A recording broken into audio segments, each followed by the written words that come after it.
WWE Survivor Series, ladies and gentlemen, 2019.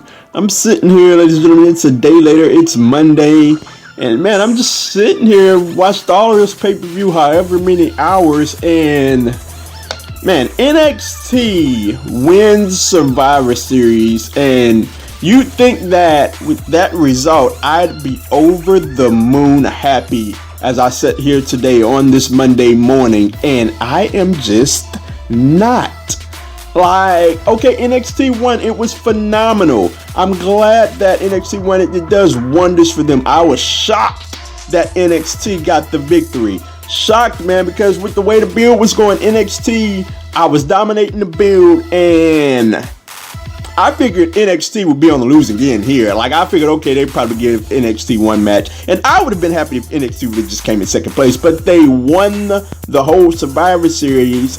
And one would think that I would be extremely happy right now, but I'm just sort of happy because I don't know, there was nothing outwardly really bad that happened in the show, but the biggest matches just did not live up. And I'm gonna look at it very minorly. We're gonna start with the women's elimination match, Team SmackDown versus Team Raw versus Team NXT.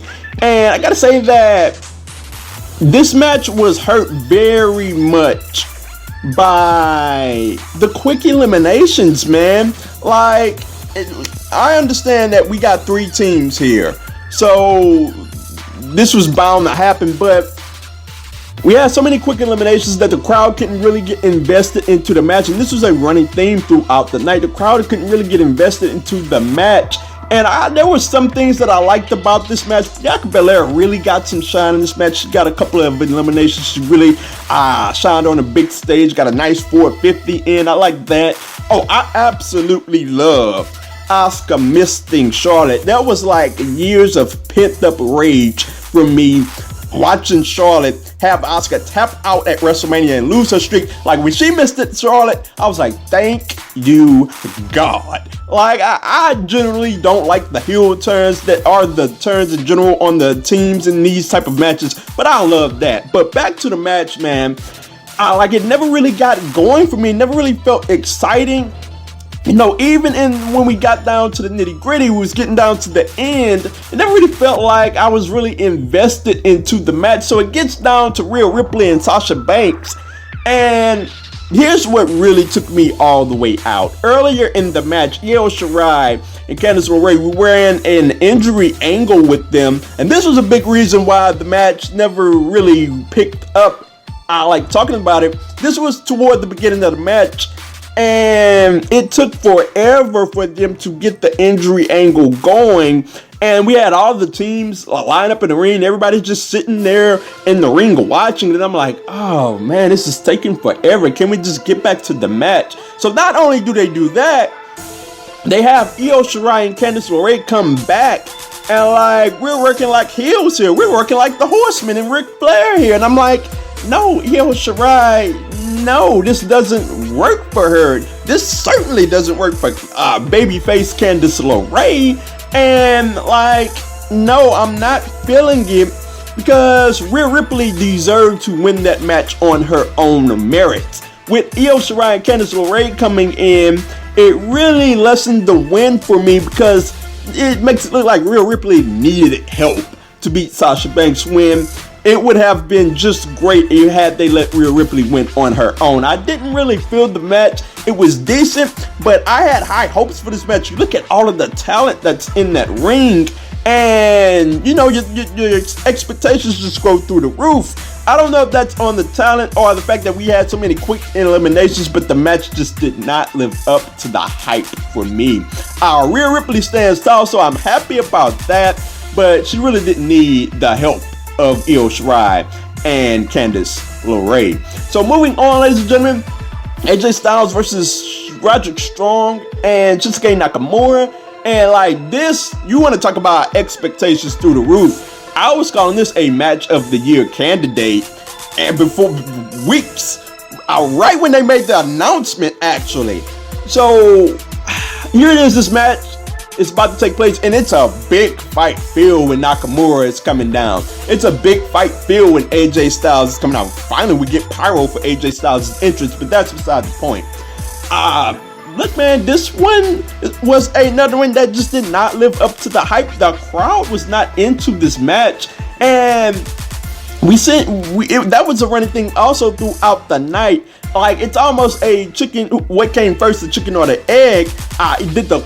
Was the crowd not into the matches, or were they not into the matches because the matches did not live up to the hype? You know which one came first. But looking at this match, we had some good action, but as I said, it did not live up to the hype. Once it got toward the closing stretch, it got really good. So I was into the closing stretch of this match, not necessarily the match overall. What I did not like, look, man, you cannot have Shinsuke Nakamura lose. In this case, you debuted a brand new Intercontinental Championship 2 nights before this match. You cannot have the Intercontinental Champion come out and lose his very first match as he has his brand new shiny belt. And like, I don't like that. Like, under any other circumstances, I would have been just fine with Strong getting the victory over Nakamura and Styles. But when you introduce that title 2 nights before the pay-per-view, like, you can't have Shinsuke Nakamura taking the loss, and not only losing the match, but taking the pinfall at that. So I do not like that. Roderick Strong, I'm happy. Look, I'm happy anytime our success comes for a person that's in NXT. So Roderick Strong picking up the victory, I'm not mad at that. I'm just mad at the fact that, look, man, you can't have Nakamura losing that match. So moving on, ladies and gentlemen, this was the match that lived up to the hype, the billing. Adam Cole versus Pete Dunne. And I gotta say that, really, man, this was the only match with all its talent that was on this card for me that really lived up to the hype. Adam Cole versus Pete Dunne. I wasn't one of the most, and the crazy thing is, it wasn't one of the most hyped matches going in. It was one of the it was the least hyped match going in, because the match was made, the triple threat match was made for the #1 contender. For the NXT Championship. It was made this week, and we had the matchup at War Games. Pete Dunne wins, and it's on between him and Adam Cole, and what a match we got. I absolutely love the finish that we had. Adam Cole countered the bitter end into a Panama Sunrise, and he ended up getting a victory in what was a tremendous matchup. This one very much lived up to the hype. So fans were very excited about that. I was excited about that. And coming right off of that, ladies and gentlemen, we had Bray Wyatt versus Daniel Bryan. And I'm thinking, okay, these guys are really good. We got something interesting here. I'm very excited to see where they go. Obviously, Bray Wyatt is going to win the match. But how will they go about it is the question. And I had wondered all along, how are they going to have a simple matchup when Bray Wyatt is just kicking out of every single thing?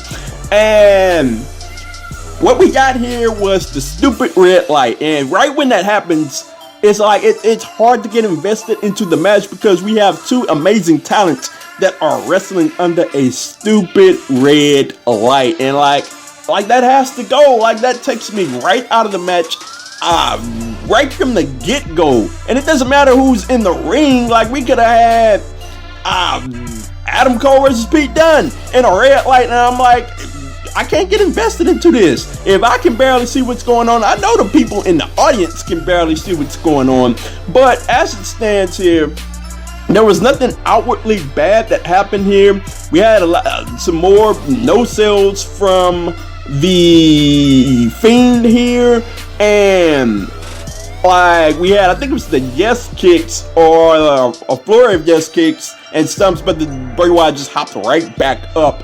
And I will give them credit for this. I wasn't too invested into this match, but they got the crowd going for Daniel Bryan, Before the match, crowd was all over Bray Wyatt, and rightfully so, but they got Daniel Bryan going here. The crowd got behind the hope spot that they put in this match for Daniel Bryan, so they did a good job from that aspect. Obviously, Bray Wyatt picks up the victory here with the mandible claw. Like, how do you have a pinfall after a mandible claw. Like, can we just raise up one hand and Daniel Bryan drops his arm and the match is over? Like, when Mick Foley did the mandible claw, it was a submission. Like, that's what that is. That's a small, very small critical aspect there.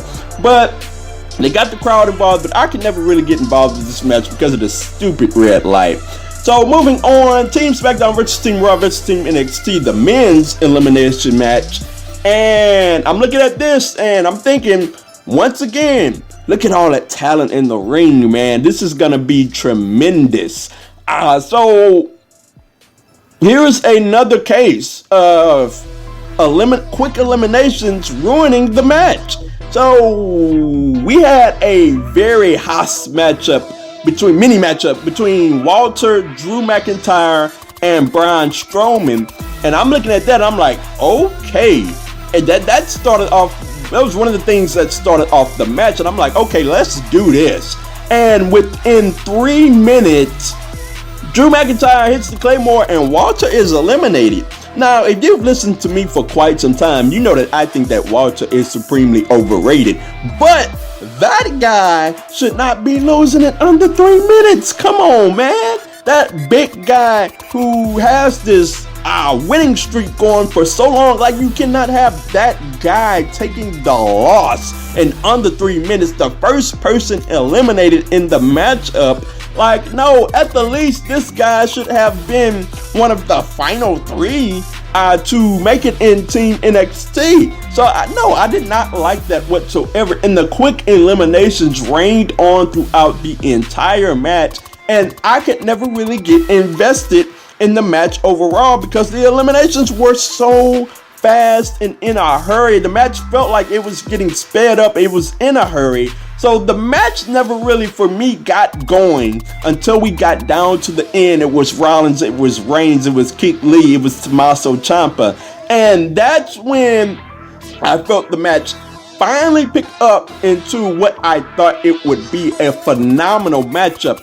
And we had a phenomenal mini tag team matchup here. And I absolutely loved it. We had Seth Rollins and Roman Reigns that were going for the shield bomb through the table without Jon Moxley. But Keith Lee broke it up. And speaking of Keith Lee, ladies and gentlemen, he was made out to look like a tremendous, I can't say star all the way, and I'll tell you why. But he was made out to look really good in this matchup. He eliminated Seth Rollins. Obviously, Seth Rollins eliminated Ciampa first. Then it was down to Rollins and Reigns versus Keith Lee. Keith Lee eliminated Seth Rollins, which was absolutely huge for Keith Lee. We came down to Keith Lee and Roman Reigns. They had a pretty good mini matchup. It didn't go for really long. Roman Reigns hits the spear. Keith Lee sold it tremendously. Roman Reigns picks up the victory. And I can't say I've seen a lot of people saying, they made Keith Lee into a star tonight. They made him into a star tonight. And I'm like, nah, not quite. If you have Keith Lee beat Roman Reigns and have him be the sole survivor, then yes, that guy was made into an absolute star. He shined really well in this match. Look, I was proud with the result that we got. He pinned Rollins. He was one of the final 2. I'm actually, you know what? I can accept that. I'm fine with that. I have no problems with that, but I don't think that necessarily made him to a star. It put him into a very prominent position, however. So I'm very proud of that aspect. But as for the match overall, I did not like it whatsoever. The closing stretch was phenomenal, however. I'll give it that. Moving on, Brock Lesnar versus Rey Mysterio. And look, man, I'm looking at this match and I'm like, okay, Brock Lesnar works well with the smaller guys, so maybe there's some hope here. And what we got here was a disappointment for me. Like, we got the typical Brock Lesnar match, suplex after suplex, and I'm like, oh man, here we go again, man. Normally Brock brings in his working boots when he's with these smaller guys, unless it's Kofi Kingston. But we got a spot here that everybody seems to like. Dominic comes in, looks like he's about to throw in the towel, but we had a father-son beatdown on Brock Lesnar. We had a double 619, a 1238 from Dominic and Ray. We had the splashes from Dominic and Ray, and you know the crowd got really invested thinking that Ray was going to pick up the victory, but we got a 2 count there, and all of a sudden Brock Lesnar just pops up and we have an F5 and the match is over. Just like that. And like, look man, we had people actually saying, oh man, that was a good match. Oh man, that was a fun match. Like what? Like no, it wasn't. That was a good moment between Dominic and Ray. Sure, the double 619s was phenomenal. Like I absolutely love that father-son moment. But that's where we are with Brock Lesnar now, because we have one good moment and one hope spot. We're gonna call the Brock Lesnar match a good match, a fun match. No, the match sucked because Brock Lesnar sucks. But we had one good moment, and that was it. Brock Lesnar retains. He keeps the championship. What else is new? So we get down to the main event: Bayley versus Becky Lynch versus Shayna Baszler.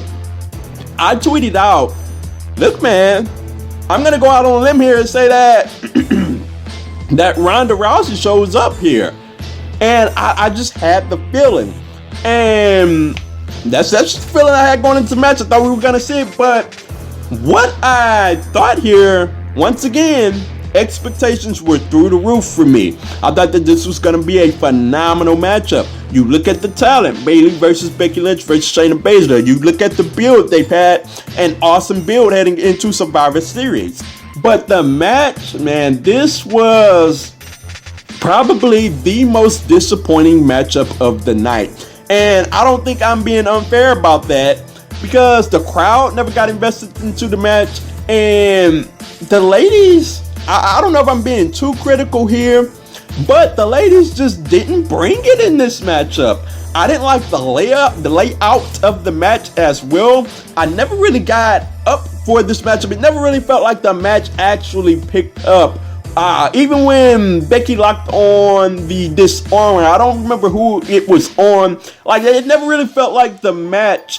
It was on Shayna, if I'm not mistaken. Never really felt like the match was actually picking up. But, excuse me, that was on Bayley, excuse me.